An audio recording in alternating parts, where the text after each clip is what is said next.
Selamat pagi, Sobat Properti. Selamat datang lagi di channel J Property. Selama ini channel J Property selalu isinya mengenai showing rumah, video mengenai rumah-rumah. Tapi hari ini kita buat sesuatu yang berbeda. Hari ini kita akan bicara mengenai KPR. KPR tentu saja melibatkan bank. Karena itu hari ini kita kedatangan tamu dari salah satu bank yang terfavorit di Kota Bandung dengan aset yang besar, perputarannya yang besar juga, favorit orang-orang ambil KPR karena selama ini bunganya cukup menarik ya. Nah, tidak lama-lama kita panggilkan tamu kita, saya perkenalkan, silakan. Ya. Halo sahabat teman-teman dari J Property ya, atau sahabat J Pro. Nah, perkenalkan saya dengan Daniel dari KPR BCA Bandung. Saya selaku Asisten Vice President khususnya menangani KPR di wilayah Bandung. Itu sedikit perkenalan dari saya ya. Oke. Kita mau ngobrolin apa nih hari ini?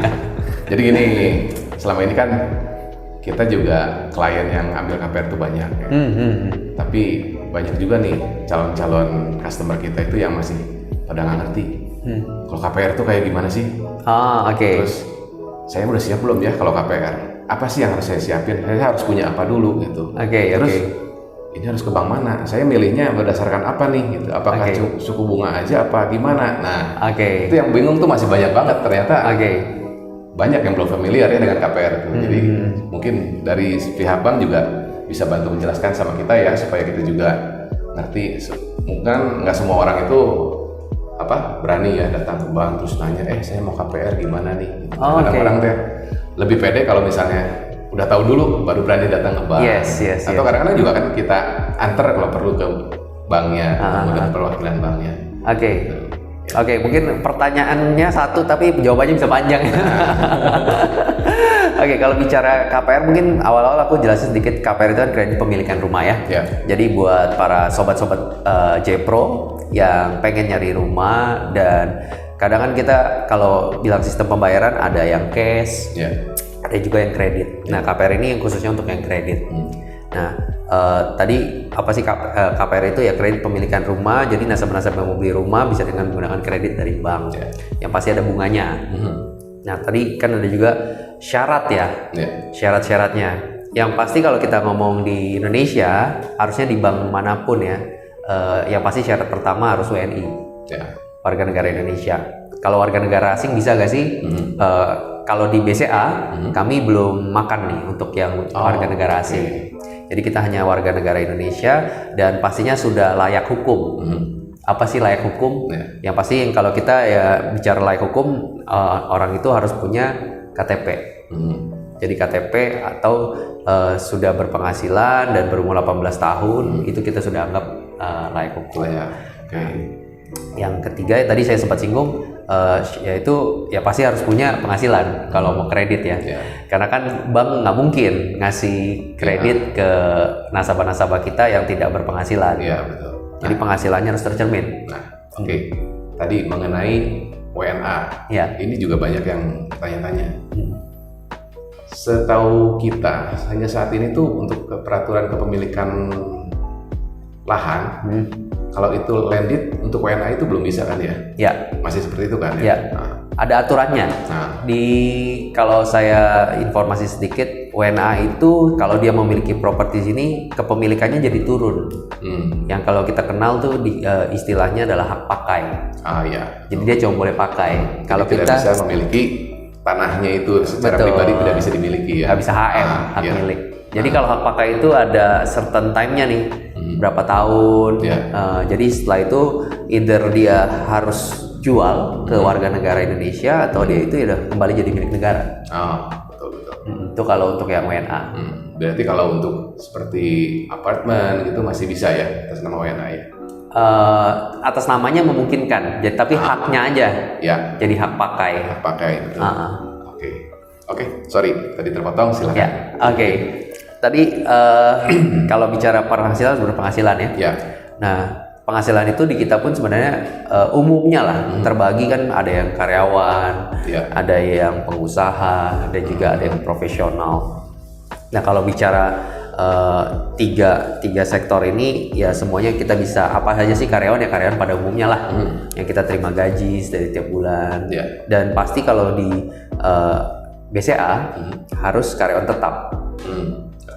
Jadi kalau dia minimal berapa tahun nih? Minimum itu 2 tahun. 2 tahun ya. Minimum Jadi 2 tahun. Itu ya syarat paling dasar itu. Minimal kerja 2 tahun di tempat yang sama ya. Yes, ya minimum 2 tahun. Sebenarnya 1 tahun pun masih memungkinkan lah. Tapi kita kalau ngomong default standarnya ya, kita ngomong standarnya 2 tahun. Tapi kalau 1 tahun pun kita nggak nutup kemungkinan. Kedua, usaha. Usaha itu ya biasa. Dia harus jalankan usahanya yang kalau usahanya ada dibagi 2. Ada yang berbadan hukum dan tidak berbadan hukum.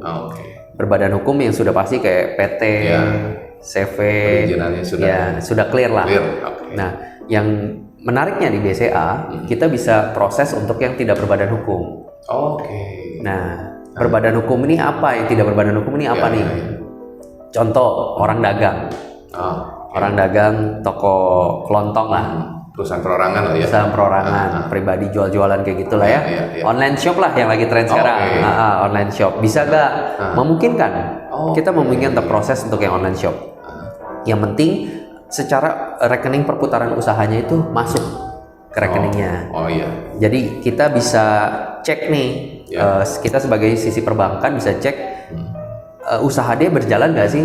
Nah, jadi buat anda-anda nih yang usaha-usahanya bermain di bidang usaha, pastikan perputaran usahanya harus masuk rekening. Nah itu ya, jadi terutama banyak nih wira swasta yang saya prefer pendapatan saya udah cash aja. Pada akhirnya pada saat mau KPR itu agak sulit ya. Sulit. Sampai belibet lidahnya. Iya kadang-kadang gitu. Saya berapa kali menemukan juga, ya ada customer yang seperti itu. Pendapatannya cash, terus pada saat mau KPR dia bingung karena rekening dia polos gitu. Cuma seperti sebulan sekali dia kadang-kadang itu juga.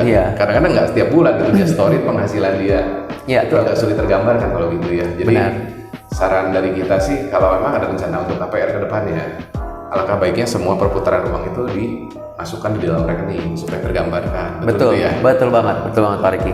Jadi memang kita dari pihak perbankan harus ada dasar lah pada saat memberikan kredit ya. Karena kan yang kita salurkan kredit ini adalah uang masyarakat. Harus ada pertanggungjawabannya. Iya dong, istilahnya kita ngasih utang sama orang, kita juga harus tahu dong kalau yang kita utangin ini punya kemampuan untuk bayar gitu. Benar. Bibit bebet bobot yang sebenarnya. Nggak hanya nyari istri ya. Nggak nyari tapi nyari kredit pun kita harus perhatikan. Benar. Nah tadi kan lanjut lagi ya. Tadi kan kita ngomong pengusaha dan yang ketiga pengusaha tadi saya belum clear nih yang tidak berbadan hukum, jadi tidak hanya online shop ya. Dagang-dagang contoh di toko-toko, pasar-pasar itu itu pun kita bisa. Yang penting baik poin pertamanya adalah perputaran usahanya di dalam rekening. Dan berarti itu nanti disurvei juga ya ke tempat usahanya. Yes. Nah itu ya. Jadi tempat usahanya juga harus representatif lah ya. Ya. Tapi kadang kita juga pernah ketemu Pak Riki. Misalkan ya dia cuma punya toko kecil, tapi omsetnya gede banget. Atau usaha rumahan gitu? Usaha rumahan pun boleh. Bisa. Kita nggak isu. Intinya adalah dia berwira swasta dan punya laporan keuangannya dalam bentuk yaitu di rekening. Minimal berapa lama nih? Nah, kalau bicara minimal, ini wajib nih harus 2 tahun. 2 tahun ya? 2 tahun usaha itu berjalan. Nah, iya itu. Ya, karena ada base-nya. Kita nggak hanya bicara, kenapa harus 2 tahun? Karena banyak banget teman-teman dari sahabat J-Pro ya. Saya ngomongnya sahabat J-Pro tuh ya. Sahabat J-Property bahwa kita sering banget ketemu, usaha saya baru jalan 1 tahun. Kenapa nggak bisa? Itu selalu jadi pertanyaan umum lah. Karena gini, alasannya kenapa kita ambil 2 tahun, karena kalau kita bicara setahun, kan kita kalau ngomong kredit KPR panjang. Betul. Kita nggak mungkin bisa menganalisa usaha orang yang baru setahun. Apakah kita bisa lihat nih sustain atau enggak sih? Usahanya bisa berjalan nggak sih ke tahun-tahun selanjutnya? Kan itu yang kita lihat. Nah, 2 tahun ini ya kita jadikan dasar. Kalau dia bisa bertahan selama 2 tahun, walaupun nggak bisa jadi satu pegangan tapi at least selama 2 tahun bisnisnya jalan. Nah, betul. Nah, jadi minimum 2 tahun. Kalau setahun kita belum berani. Di usaha yang sama ya. Jadi bukan berarti tahun pertama saya jualan es krim, tahun kedua saya jualan roti, nggak bisa. Tetap harus usaha yang sama. betul. Jadi usaha yang sama harus berjalan dengan lancar di dalam 2 tahun pertama, baru kita bisa analisa ya. Yes, yes. Oke. Nah itu yang kita bicara pengusaha. Ya. Nah ada lagi yang profesional ya.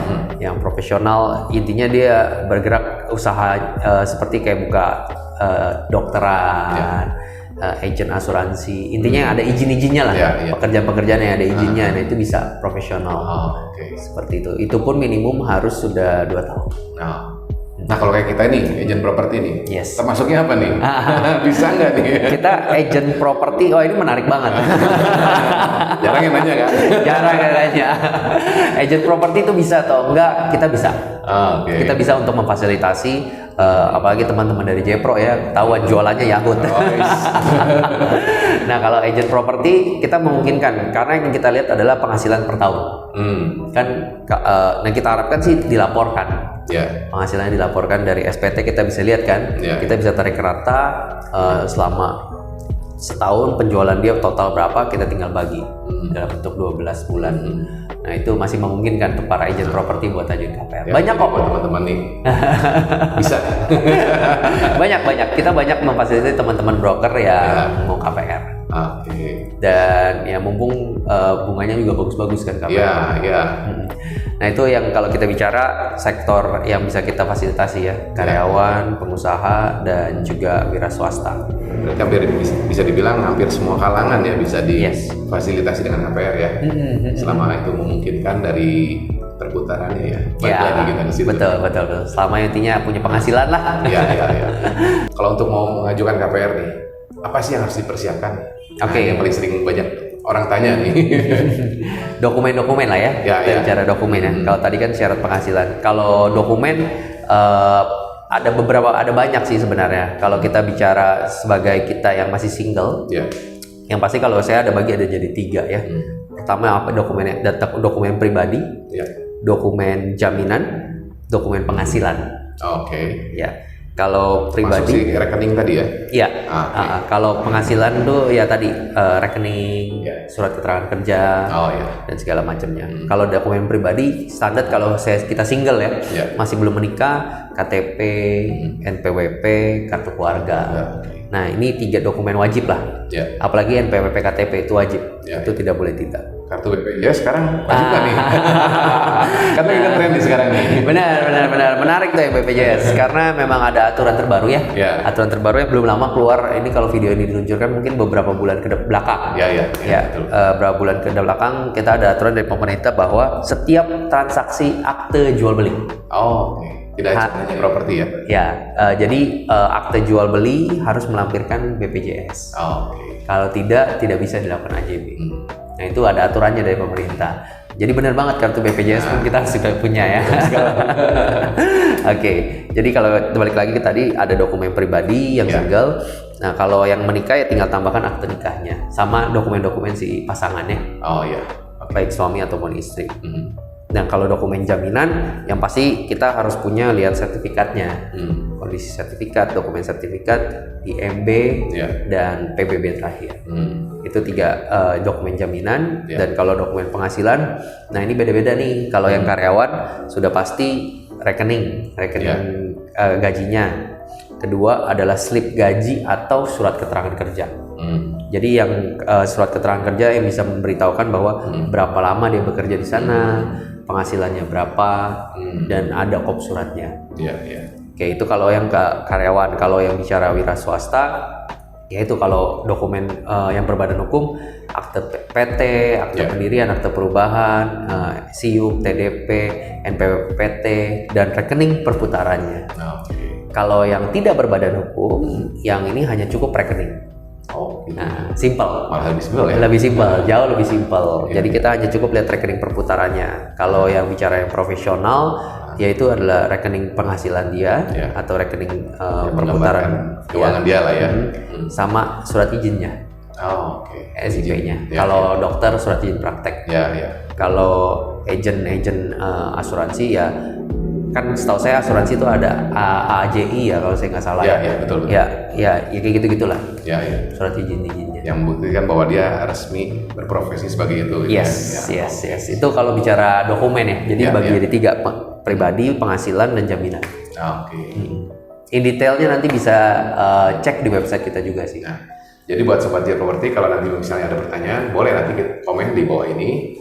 Nanti kita bantu ya untuk jawab ya. Yes. Oke. Wah, mau KPR iya sih bisa dicicil, tapi kan harus bayar di awalnya berapa nih gitu. Kadang-kadang uang gue cuma pas-pasan nih buat DP-nya doang nih. Nah, terus gimana nih? Bisa nggak coba kasih gambaran kira-kira? Gambaran sedikit ya. Ya. Oke, kalau kita bicara KPR atau kredit pemilikan rumah, pasti ada biaya di awal di depannya.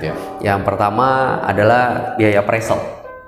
Karena ini nggak semua bank, tapi kalau bicara di BCA kita ada biaya appraisal yang buat secondary ya, secondary market rumah-rumah second ya, kita bayar pihak ketiga untuk lakukan appraise rumahnya, nilai rumahnya ini berapa secara wajarnya. Karena kan kadang ada juga orang bilang, oh saya transaksinya 2M, tapi secara market di lapangan kita cuma 18 atau 17. Nah itu kita nggak bisa nentuin. Yang nentuin adalah pihak ketiga, pihak KJPP. Jadi ada biaya appraisal. Jadi appraisal sendiri dilakukan oleh pihak ketiga ya, dari pihak bank langsung. Betul.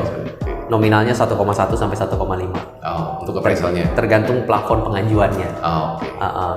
Nanti mungkin bisa dicek di website kita juga ada detailnya. Terus kalau yang kedua adalah biaya KPR itu sendiri. Jadi pada saat kita sebelum melakukan akad kredit. Jadi biaya awal itu ya? Ya, sebelum kita tanda tangan. Tapi sudah approve dulu. Kalau appraisal tadi di depan. Sebelum kita mau proses harus bayar appraisal. Tapi kalau yang biaya KPR tadi setelah approve baru harus disiapkan. Biayanya apa aja? Kita ada provisi kurang lebih 1%. Standarnya 1%. Coba dijelasin deh, provisi itu apa sih? Ini apa sih? Provision ini lebih ke arah memang ini adalah pendapatan lah. Pendapatan yang diterima oleh pihak bank untuk ya intinya pasti profit buat bank karena biayanya 1% dari nilai kreditnya ya yang kita masukkan, karena kan kita ada berikan kompensasi bunga rendah segala macam. Dan sedangkan kan yang melakukan proses ini adalah karyawan-karyawan yang di belakang yang ya intinya kan ada biaya operasional. Nah, karyawan BCA juga harus digaji ya. Nah, ya in detailnya mungkin saya nggak bisa jelasin karena cukup kompleks ya. Yaitu pasti ya provisi itu ya biaya KPR yang memang buat perbankannya. Lalu kedua ada biaya administrasi, itu nggak besar, 500 sampai 1 juta, kecil. Tergantung apa nih? Tergantung nilai plafon, ya? nilai kreditnya, nilai kredit yang diajukan. Yang ketiga ada asuransi jiwa dan juga ada asuransi kebakaran. Nah, jadi ada dua asuransi. Asuransi jiwa untuk mengcover si pengaju apabila terjadi sesuatu terhadap si pengaju, misalkan kredit selama kredit masih berjalan ya, terjadi kita amit-amit meninggal lah ya. Kredit itu tidak harus dilanjutkan oleh ahli waris. Secara otomatis hutangnya kepada bank akan dilunasin oleh pihak asuransi. Jadi itu penting banget lah. Penting banget. Kedua adalah asuransi kebakaran yang mengcover rumahnya. Apabila terjadi kebakaran, rumah tersebut kan mau nggak mau kalau tidak di cover asuransi, si nasabah harus lanjutkan. Tapi once terjadi something bad happen, itu bisa tercover. Nah itu biaya KPR-nya. Nasabah ini atau si calon apa nih istilahnya nasabah lah ya, nasabah KPR ini ternyata udah punya nih asuransi jiwa pribadi dia punya, atau sebenarnya asuransi kebakaran dia juga udah inisiatif sendiri. Nah ini gimana? Bisa nggak dimasukkan ke situ? Atau tetap harus yang disetujui sama pihak banknya nih? Ini pertanyaan yang sering banget ditanya. Makanya. Apakah kalau saya punya asuransi yang sudah berjalan, saya pakai asuransinya bisa atau enggak? Kalau kita bicara standarnya nggak bisa. Nggak bisa ya? Karena gini, kalau kita beli asuransi langsung nih, dengan agen-agen asuransi yang normal yang mengcover ke jiwa kita, preminya itu kan kalau kita bicara asuransi kan ada premi yang mengcover kalau terjadi sesuatu, premi itu akan turun. Premi yang asuransi pada umumnya normalnya adalah premi itu akan mengcover ke ahli warisnya. Jadi pada saat terjadi sesuatu, ya premi itu akan turun ke ahli waris. Tapi kalau kita bicara asuransi KPR, premi yang turun itu ya untuk menutup hutang dia. Oh, jadi beda. Ya. Secara klausulnya udah pasti jelas beda. Pertanggungannya beda ya. Ya. Nah kalau asuransi kebakaran, nah balik lagi nih, bisa dibilang bisa dibilang tidak. Karena konteksnya yang tadi, pertanggungannya akan beda-beda, hampir sama lah. Iya. Jadi kalaupun mau dimasukkan harus direview lagi lah ya. Betul. Ya. Betul. Dan nggak mudah, nggak lumayan rumit. Iya. Tapi kalau bicara nominalnya harusnya nggak gitu besar lah.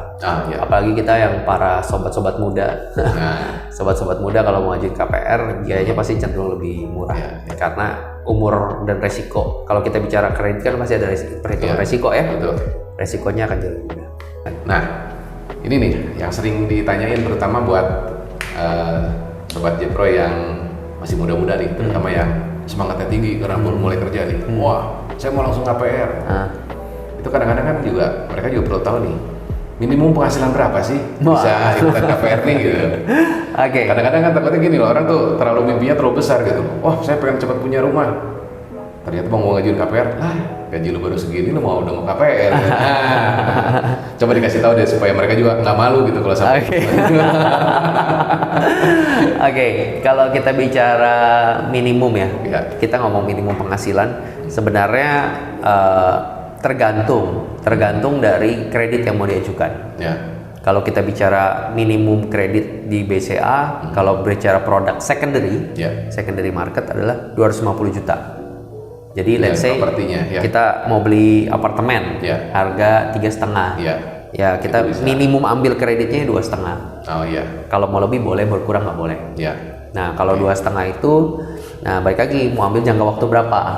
Nah kalau mau jangka waktunya misalkan mau 10 tahun, saya kurang hafal sih kalau 250 cicilannya di berapa ya. Nanti kita bisa cek di simulasi ya. Ya, cek simulasi ada sebenarnya di website. Nggak cuma BCA sih, beberapa bank juga ada. Ya, benar. Simulasi secara online itu bisa siapa aja akses. Jadi nggak usah takut. Kalau nggak ketemu boleh kontak kita ya. Iya.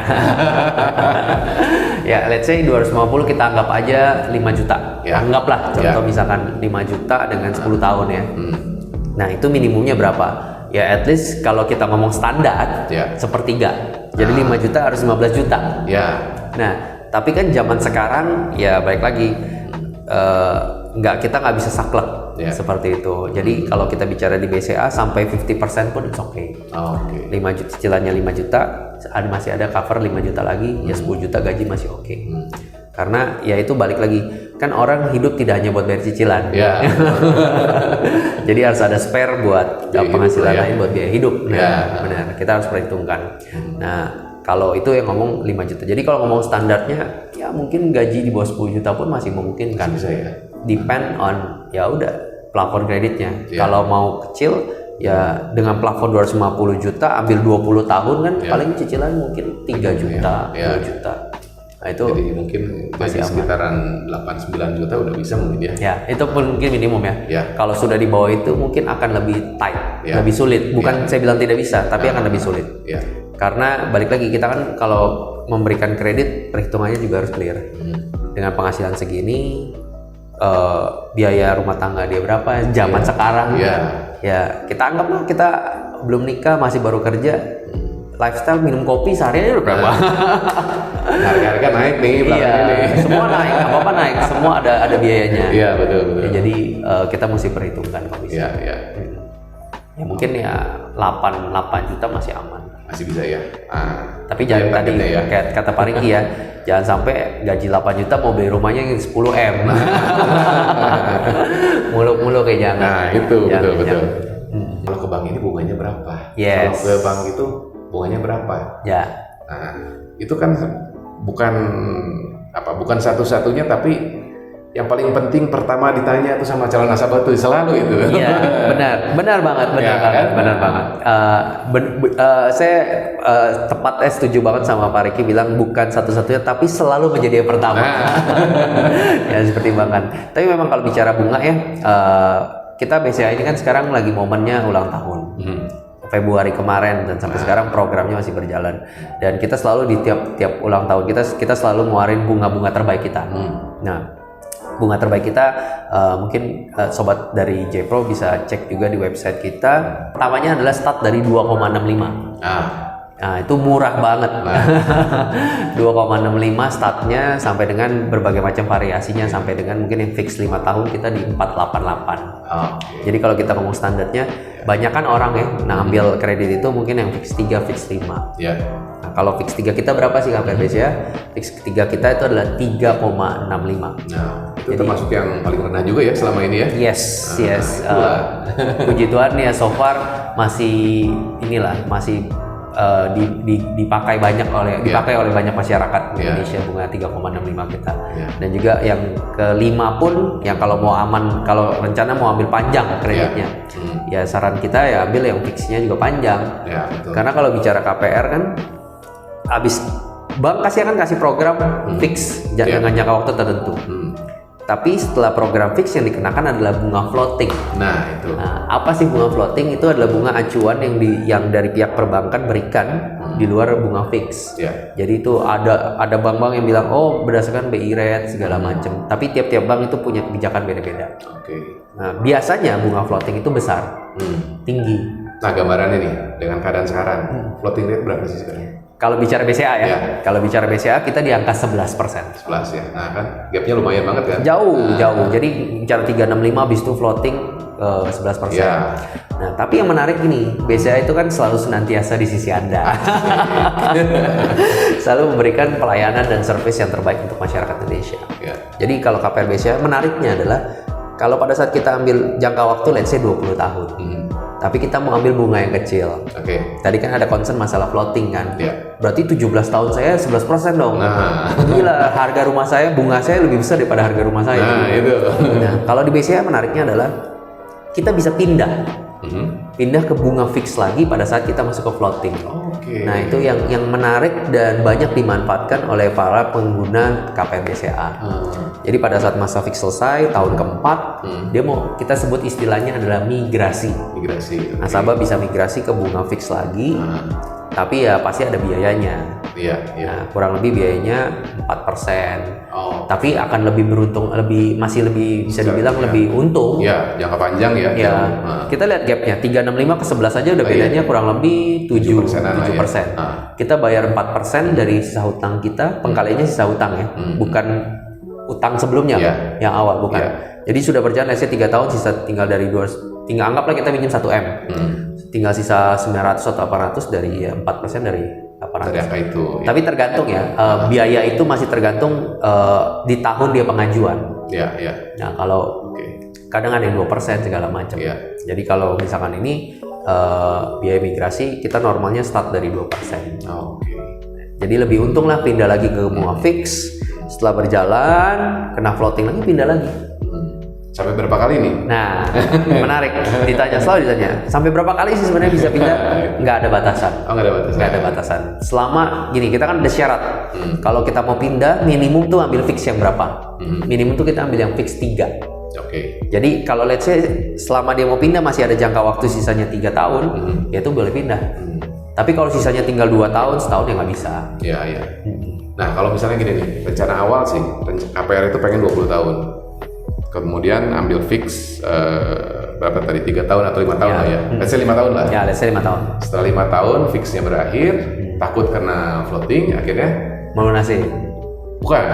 Pindah yang tadi. Pindah dulu. Migrasi dulu ya. Migrasi. Migrasi, berarti kan sisa saya sebenarnya 15 tahun, tapi kayaknya penghasilan saya udah jauh lebih gede nih misalnya. Udahlah saya potong aja jadi 10 tahun, itu bisa? Bisa ya? Bisa. Itu kita sebutnya perpendek jangka waktu ya. Nah, itu bisa diajukan. Tapi balik lagi kita harus analisa. Karena nggak mungkin kita perpendekin jangka waktu, karena dengan kita perpendek jangka waktu kan cicilan akan naik. Betul. Nah, cicilan akan naik. Ya kita harus analisa penghasilannya cukup atau masih memadai nggak ya untuk itu ya. Benar. Nah, tadi kebetulan udah disinggung nih. Katanya, lagi banyak duit nih, terus mau pelunasan nih. Nah, itu gimana? Bisa nggak? Nah, kalau di BCA bisa banget. Bisa banget. Kita nggak pernah melarang nasabah kita untuk melakukan pelunasan ya. Tapi memang ada beberapa poin pada saat program lah. Contoh kita ngomong tahun ini 2022 kita mengeluarkan bunga fix 3,65. Itu ada minimum jangka waktunya. Jadi let's say bunga fixnya 3 tahun.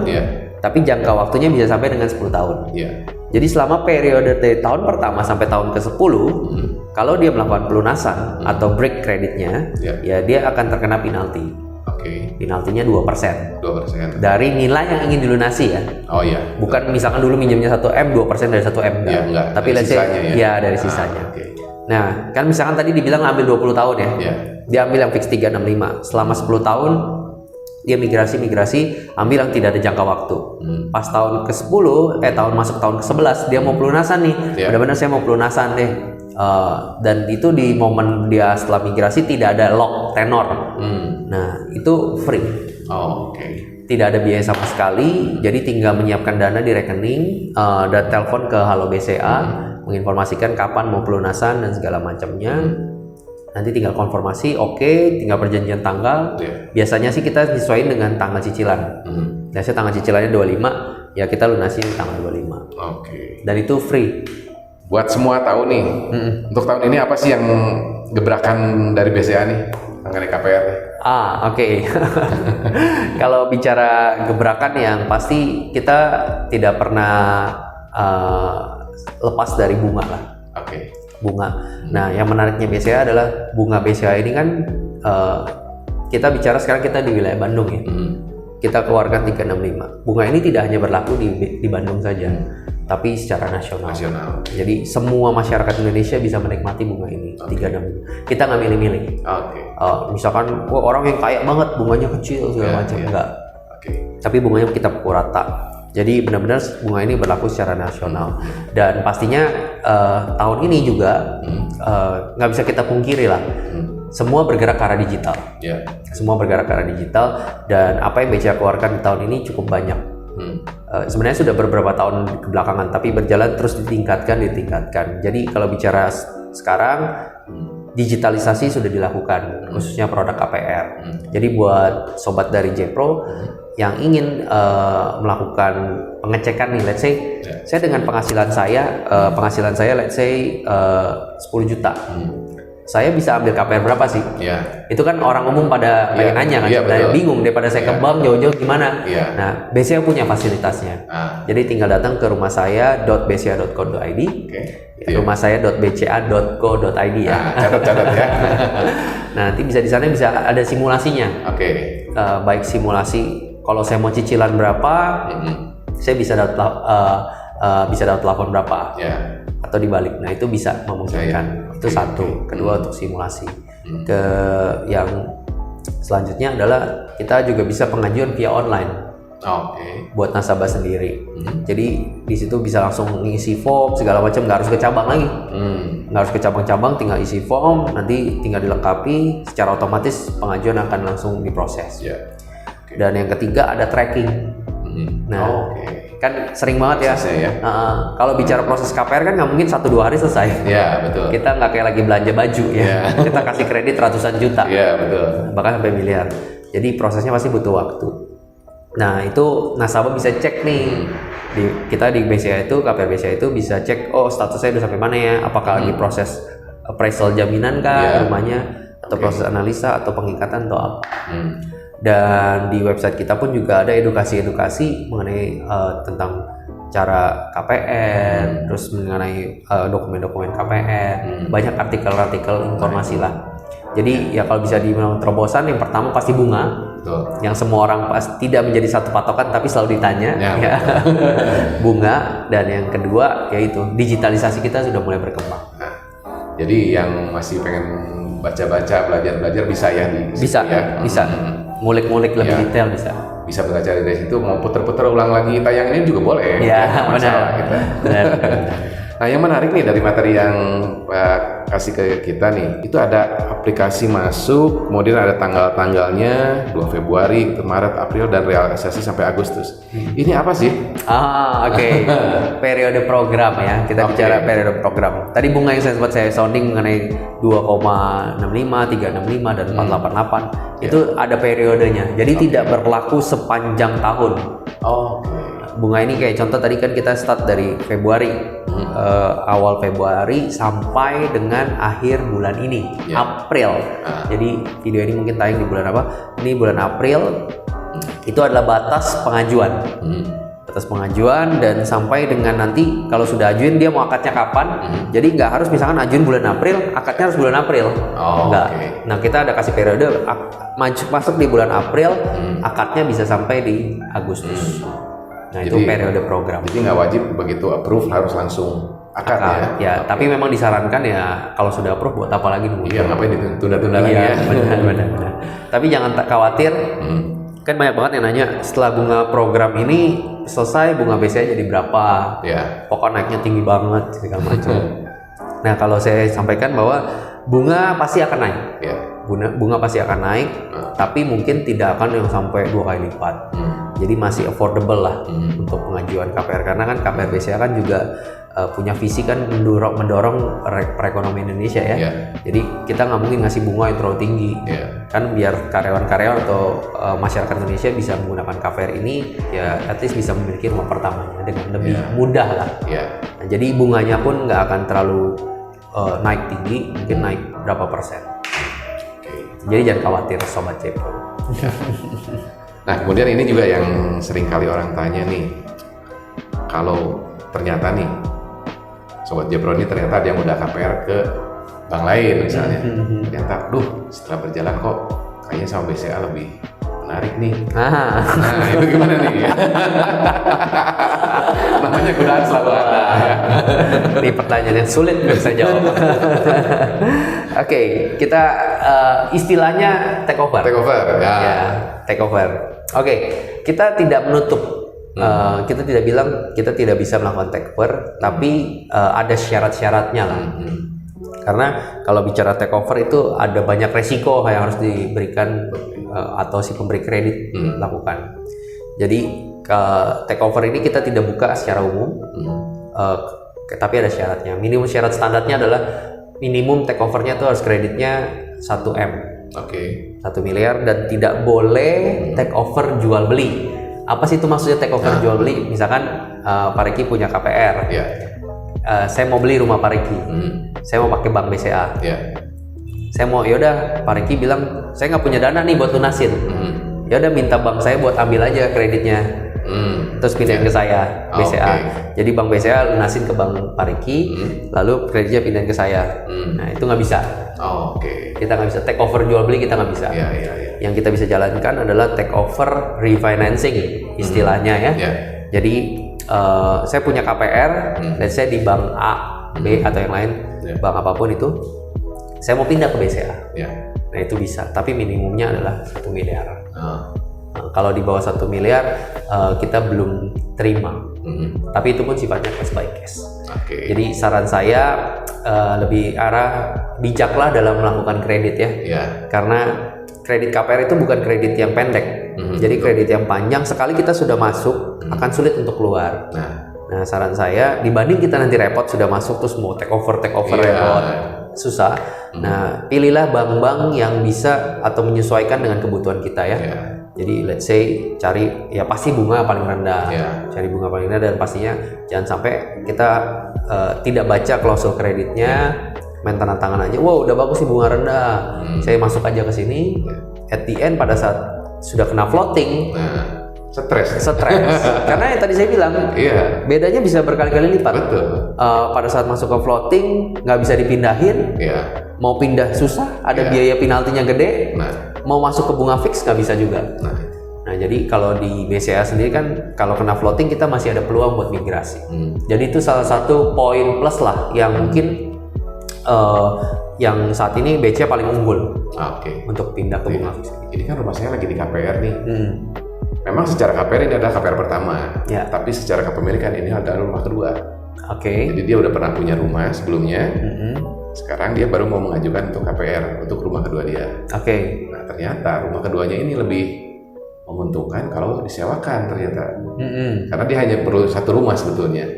Nah terus dia tanya, ini kan posisi rumah ini kan masih KPR nih, baru jalan let's say setahun lah misalnya. Itu boleh disewain nggak sih? Secara legal fine atau enggak? Gitu. Kalau kita bicara KPR BCA ya, KPR BCA memungkinkan untuk disewakan. Yang pasti adanya komunikasi dari si pemilik KPR itu ke pihak bank. Caranya gimana? Tinggal info aja ke Halo Iya. BCA. Enaknya di BCA itu kita nggak usah bingung-bingung mau kemana-mana, tinggal Iya. telepon aja Halo BCA. Oke. Kita one line. Jadi telepon Halo BCA, nanti tinggal minta izin Iya. untuk rumah yang saya lagi sedang ajukan, lagi berjalan kreditnya di BCA. Saya mau sewain. Nanti pihak Halo akan kirimkan form yang harus diisi bahwa si penyewa Iya. itu mengetahui loh Iya. bahwa rumah ini memang sedang lagi dikreditkan. Iya. Alasannya apa sih? Iya. Ada base-nya sebenarnya alasannya, yaitu jangan sampai nih, kita kan nggak tahu ya, kredit yang panjang ini Iya. segala macam resiko pun ada. Iya, betul. Salah satu contohnya pandemik. Iya. Ya tiba-tiba semua kolaps. Iya, iya. Nggak Tiba-tiba pendapatan turun drastis kan.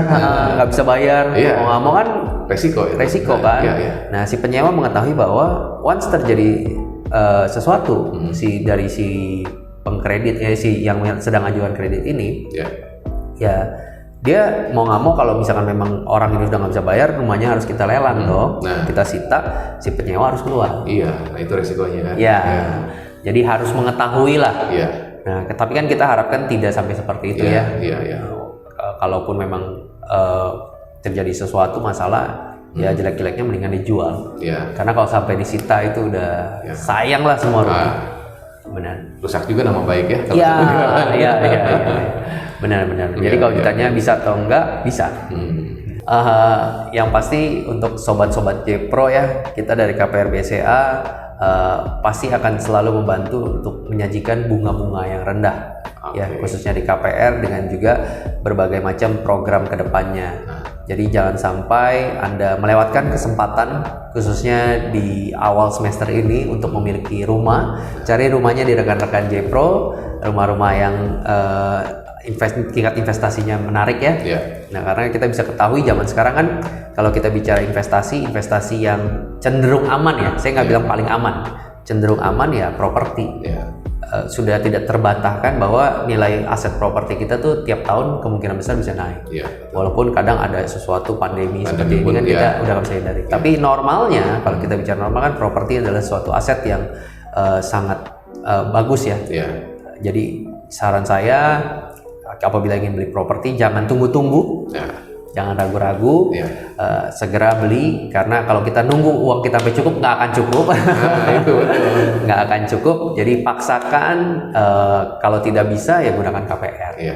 Sayang salah bunga nggak usah hitung-hitungan, rugi untung segala macem. Mau nggak mau dengan kondisi seperti ini ya mau nggak mau kita harus KPR, bayar bunga sedikit tapi kita punya tempat untuk berteduh. Nah, gitu. Itu aja dari saya. Ya. Nah, kan kalau orang bilang nih, kalau kamu udah punya uang untuk DP rumah, sebaiknya cepetan ambil, bener nggak? Benar. Karena kenaikan harga properti itu bisa jauh lebih tinggi dibandingkan kenaikan penghasilan kamu. Katanya gitu sih. Iya. Betul ya? Iya. Jadi itulah pesan-pesan dari kita. Dan pastikan, kalau dari saya sendiri pesan, pastikan pada saat kita mau ambil KPR, pastikan kita pilih dulu bank yang terbaik. Dan pastikan juga kalau kita memang benar mampu ya untuk KPR. Betul? Yes. Oke, Pak Daniel. Thank you. Terima kasih Mari ya. sudah datang di podcast kita. Yes. Semoga nanti ke depan juga ada acara-acara lain berikutnya bersama kita ya. Karena Yes. jujur kata J-Pro dengan BCA ini cukup erat ya. Kita banyak event yang saling mendukung. Yeah. Ya. Yes, benar. Jadi kalau ada pertanyaan lagi mengenai KPR atau mengenai properti atau apa, silakan jangan ragu hubungi kita. Dan kalau ada pertanyaan mengenai materi ini, boleh komen di bawah. Nanti kita bantu jawab ya. Oke. Thank Terima kasih. you. Mari. Ya. Thank you Sobat J-Pro. Sampai ketemu lagi. Bye.